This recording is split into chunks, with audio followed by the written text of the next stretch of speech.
And after a number of years of separation, um, we finally divorced. She filed for divorce. Um, I got served papers at work by an armed sheriff. That was not a good time. Um, Even after that, even after papers were filed, we went to a marriage intensive.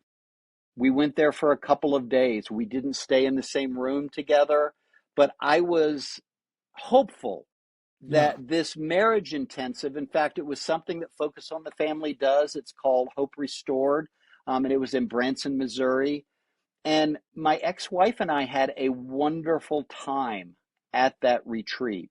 And I was super hopeful. In fact, I called one of my buddies and I said, I think this retreat is going to do it.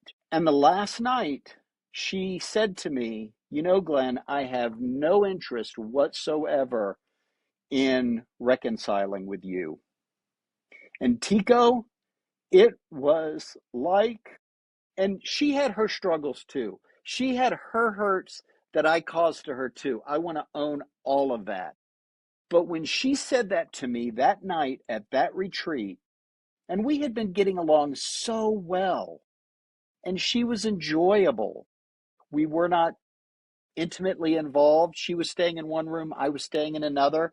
But I remember I took her back to her room and I dropped her off and I was hopeful. And she said, Glenn, now you know that I have no interest in reconciling.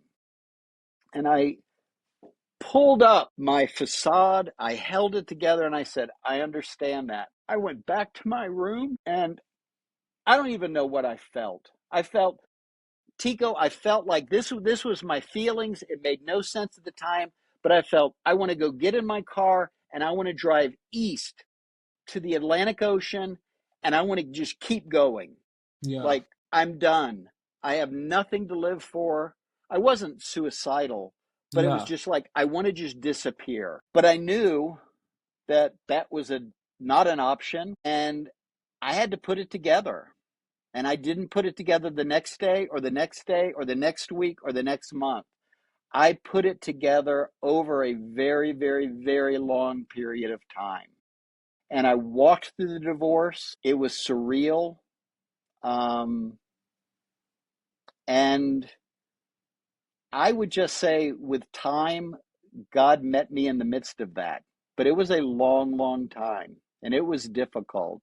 And buddies that I have going through the same thing, that's the advice that I give them is like, dude, it is a long, long, hard walk, but you can make it. You just have to do it. It sounds so trite, it sounds so little, but one step after the other, one day at a time, survive and realize that you have to own your crap, you have to own your sins, you have to own your violation that you contributed to the death of your relationship, but your self-esteem, your worth is not based in what somebody else thinks about you. It's your standing as a child of God, as a man of God, as the father to your children, and as somebody who means something to the friends that you have. That is what got me through all of that.